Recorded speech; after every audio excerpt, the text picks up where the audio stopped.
I'm reading from A Dress for a Queen, and there's two sects, and this short story was written sort of set after the first book, Rebel Without a Clue, so it's sci-fi, and it's all about when Mex, how she was born, if you like, on planet Hymen. So I shall start and see how you enjoy it. The first time I saw Beryl was years ago, back in the days when egg popping was an experimental stage.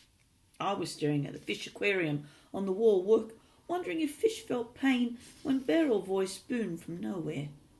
"We'll call her Mex," she said. "It's short, to the point, just like her nose." No one said anything. The room was so silent you could hear a fish gulp, even though she was trying to be funny. "She's the first of a few," said Beryl.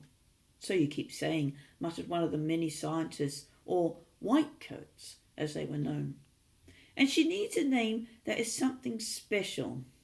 "A name like a blender," said the whitecoat, causing a few chuckles. "Mex is new, crisp, and easy to spell," said Beryl. "And blends in 5 different speeds." "Yes, well, when she goes down in the great records of history," said Beryl, "no one will be spelling her name wrong." "It's a baby," said another whitecoat. "Her future is as blank as a man's appendage."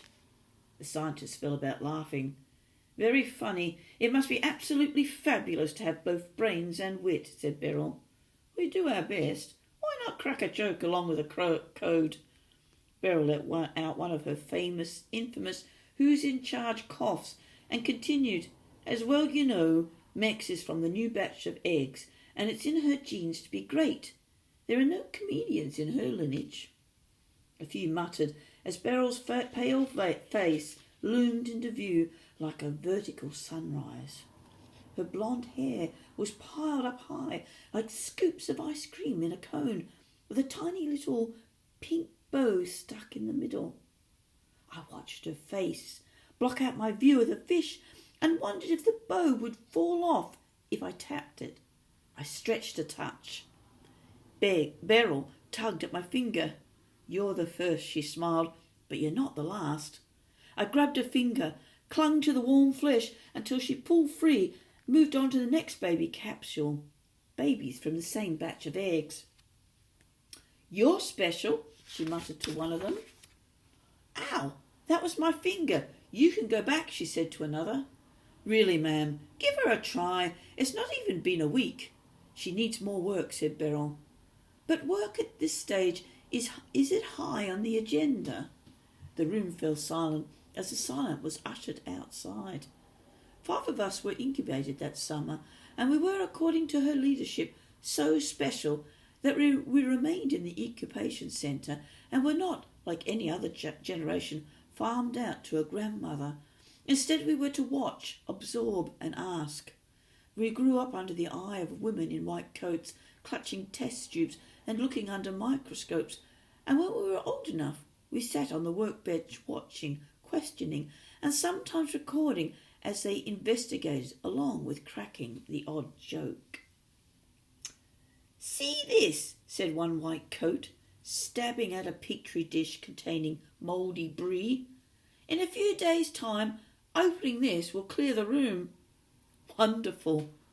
"Well, I can empty a building for days with this piece. Just one wave, one particle. Marvellous." "Methinks you jest." "Jest me? In a white coat? How could that be possible?" It was amusing until I was about 14. Beryl liked to burst into the laboratory like it was a crisis somewhere. She spent her time pulling at logbooks and telling the ladies in white to answer our every question. Us girls, our future. Beryl loved looking over our records and telling us we were all special and at a place in the scheme of things, except for me. Apparently I had as much insight as a pizza, while the other 4 tugged at her jackets with questions on energy replacement and egg popping and bribed her with polished apples and smiley faces. I remained aloof. I wanted to kick things into oblivion, especially her bow. Over the years I'd watched that pink bow grow so large it took over the front of a beehive like a giant butterfly. I dreamed of a kick so high I could remove it in one move. Nobody in the lab had a clue about my thoughts.